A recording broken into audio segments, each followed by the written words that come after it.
The glass of water trembled in her hand as his laughter cut across the restaurant like a knife. The CEO's voice, deep and laced with arrogance, carried over the quiet hum of diners. He didn't bother lowering it. He wanted people to hear. He wanted her humiliation to echo. With a smug grin, he leaned back in his chair, suit shimmering under the chandelier light, and said loudly enough for the corner tables to turn their heads, "Is this what passes for service here? I've seen veterans beg on the streets with more dignity than you bring to a table." For a moment, the air froze. Forks halted halfway to mouths. The waitress stood still, her tray clutched against her chest, a faint flush crawling up her neck. Her apron bore the faintest dusting of flour from the morning shift, her hair tied back not for fashion but for practicality. She didn't speak. She didn't defend herself. She simply lowered her eyes, placed the water gently before him, and walked away in silence. No one in the restaurant intervened. Some glanced toward her with fleeting sympathy, but most quickly returned to their plates, unwilling to risk the wrath of a powerful man whose face often appeared in financial magazines. Silence spread like a disease, and with it came the weight of complicity. He smirked, sipping his drink, basking in the unchallenged cruelty he had delivered. Yet beneath her quiet retreat, something stirred. She had endured worse in deserts far from home, where sandstorms bit the skin and loss tasted like iron on the tongue. Her silence was not weakness. It was the pause before the tide turned. Her name was Elise Morgan. Those who knew her story knew not to mistake gentleness for fragility. She had served 10 years as a combat medic, patching wounds under fire, holding the hands of dying men who begged her to tell their mothers they were brave. The smell of gunpowder and blood had followed her home long after she traded the uniform for a waitress's apron.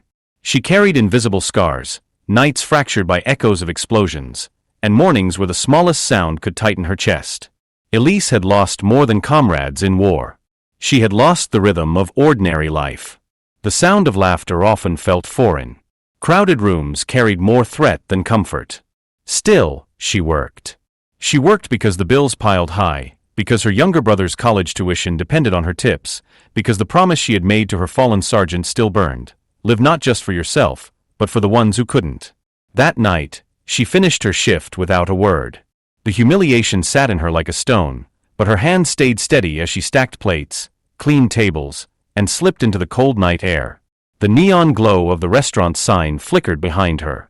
Her walk home was long, across cracked sidewalks where weeds grew stubborn through concrete. She carried herself with the quiet rhythm of someone who had carried weight heavier than trays and insults.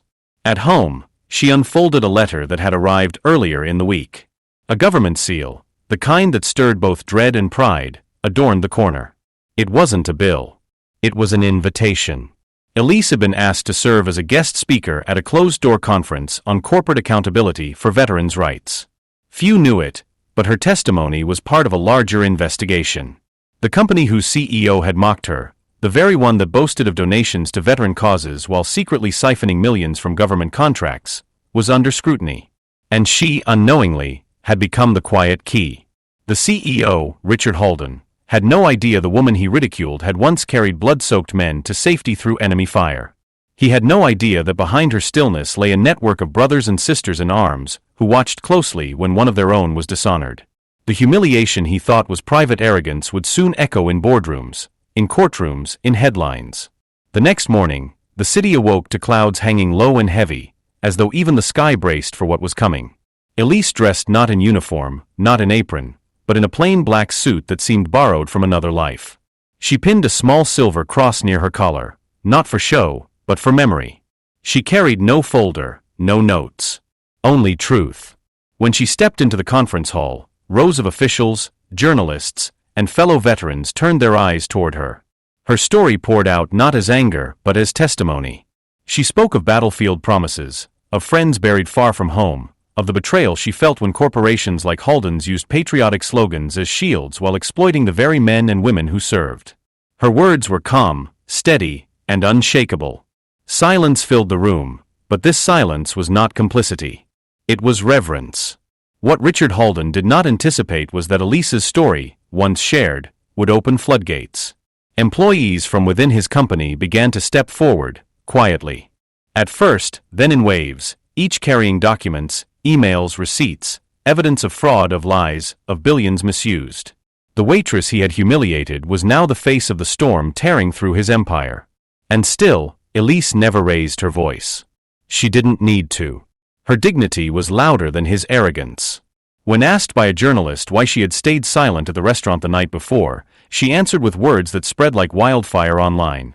Some insults echo only for a moment. But truth, spoken with dignity, can echo for generations. Those words became a banner, shared across platforms, painted on posters outside Holden's glass headquarters. Veterans across the nation stood in silent protest, their formation unbroken, their presence undeniable. The weight of their silence was heavier than any shouted slogan. Holden's board of directors scrambled. Stock prices fell like glass shattering against marble. Government contracts were suspended. Headlines blared with phrases like "Empire on the brink" and "Veterans betrayed." Reporters camped outside his mansion gates, and investors fled like birds sensing an approaching storm. In one striking moment, Elise found herself standing outside the courthouse where Holden's trial began. Veterans gathered on both sides of the steps, standing shoulder to shoulder, not chanting, not yelling, but simply present. Their silence carried centuries of sacrifice, a quiet reminder that respect is not optional, it is owed. When Holden finally appeared, his once pristine suit rumpled, his face pale with sleepless nights, he faced not just legal consequences but the judgment of those who lived with integrity. Cameras captured the image of him lowering his eyes, the same gesture Elise had once made in the restaurant, but now it was not humility, it was defeat. Her presence, quiet and unwavering, became the story. Reporters asked how it felt to bring down a $2 billion company, and she simply said, "I didn't bring anything down. Truth did. I just refused to stay silent when silence was used against me." That sentence rippled across news cycles.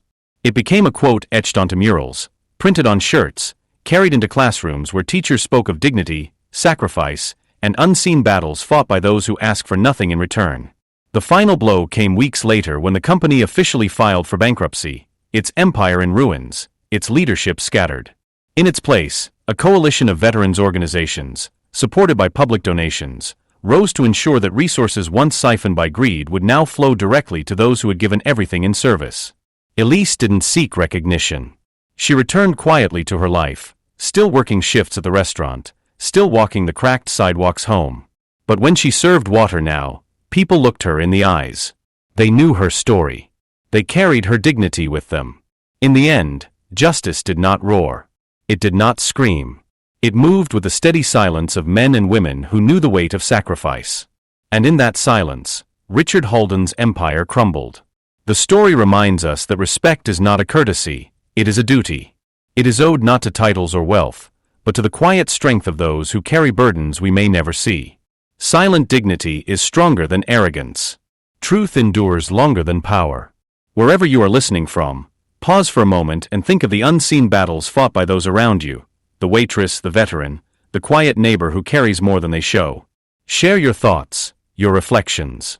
And if you believe dignity and respect are worth standing for, join this community, where stories of silent heroes are told not for applause but for remembrance.